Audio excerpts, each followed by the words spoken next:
আজকে আমাদের ব্যাংকের স্ট্যান্ডার্ড চার্টার্ড ব্যাংকের একজন সাক্ষী হাফিজুর রহমান সাহেব, উনি সিনিয়র ব্যাংক কর্মকর্তা, প্রধান উপদেষ্টা কার্যালয়ের একজন সাক্ষী এবং আরেকজন জব্দ তালিকার সাক্ষী, একজনকে টেন্ডার করা হয়েছে।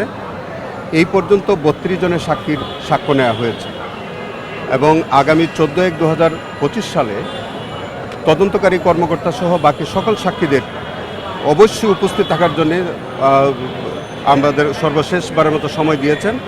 আশা করছি আগামী 14/1/2025 তারিখে আয়ুসহ সকল সাক্ষী উপস্থিত হবেন এবং ওই তারিখে মামলার সাক্ষীর কার্যক্রম শেষ হবে। তার পরবর্তীকালে 342 হবে এবং রায়ের মধ্য দিয়ে হয়তো মামলাটির নিষ্পত্তি হবে।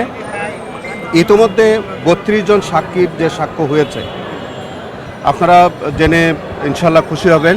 এই 32 জন সাক্ষীর সাক্ষ্যতে কোনো সাক্ষী আমাদের প্রাণপ্রিয় নেত্রী দেশনেত্রী বেগম খালেদা জিয়ার বিরুদ্ধে, কোনো সাক্ষী এই 32 জনের মধ্যে কেউ বেগম জিয়ার বিরুদ্ধে কোনো অভিযোগ উত্থাপন করেন নাই এবং এখন পর্যন্ত বেগম জিয়ার বিরুদ্ধে একেবারেই কোনো সাক্ষ্য আসে নাই এবং ইনশাল্লাহ আমরা আশা করছি যে ভবিষ্যতেও তার বিরুদ্ধে কোনো সাক্ষ্য প্রমাণ আসবে না।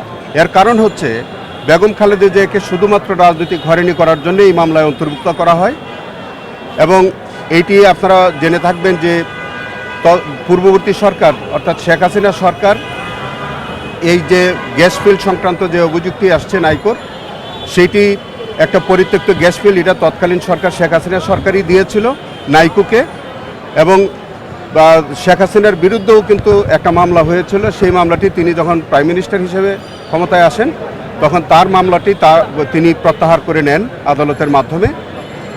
এর পরবর্তীকালে যে নাইকোর যে জেবিএটা সিগনেচার হয়েছিল সেটি একটা রুটিন ওয়ার্ক ছাড়া অন্য কিছুই ছিল না, যার কারণে প্রধানমন্ত্রী খালেদা জিয়ার বিরুদ্ধে বেসিক্যালি কোনো অভিযোগ পাওয়া যায়নি এবং এখন পর্যন্ত কোনো সাক্ষ্য প্রমাণ আসে নাই। আপনারা জেনে খুশি হবেন যে আমাদের দেশনেত্রী বেগম খালেদা জিয়া তিনি অনেক দিন অসুস্থ থাকার পরে এখন কিছুটা তিনি সুস্থ বোধ করছেন এবং তার পক্ষে আমাদের আইনজীবীরা আমরা হাজিরা দাখিল করি। আগামী 7 তারিখে তিনি চিকিৎসার উদ্দেশ্যে তিনি লন্ডন যাত্রা করবেন।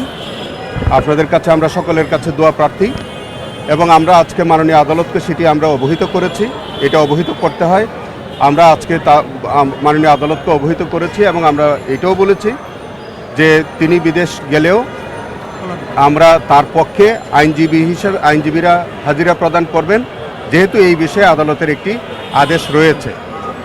আর আমরা বিশ্বাস করি, আশা করছি যে এই নাইকোর মামলাটিতে বেগম খালেদা জিয়া সহ আমার মনে হয় যে অন্য কোনো আসামির বিরুদ্ধে এই অভিযোগ প্রমাণিত হওয়ার মতো কোনো সাক্ষ্য প্রমাণ এই পর্যন্ত আসে নাই এবং ভবিষ্যতেও যে সাক্ষ্যগুলো বাকি আছে তারাও কিছু শুধুমাত্র ফর্মাল উইটনেস এবং তারা হয়তো যে সাক্ষ্য দিবে এটা আমরা পূর্ব থেকে বুঝতে পারি, কারণ কাগজপত্র দেখে আমরা যেটুকু না বুঝি যে বাকি যে অবশিষ্ট সাক্ষী আছে তারা কেবলমাত্র ফর্মাল উইটনেস।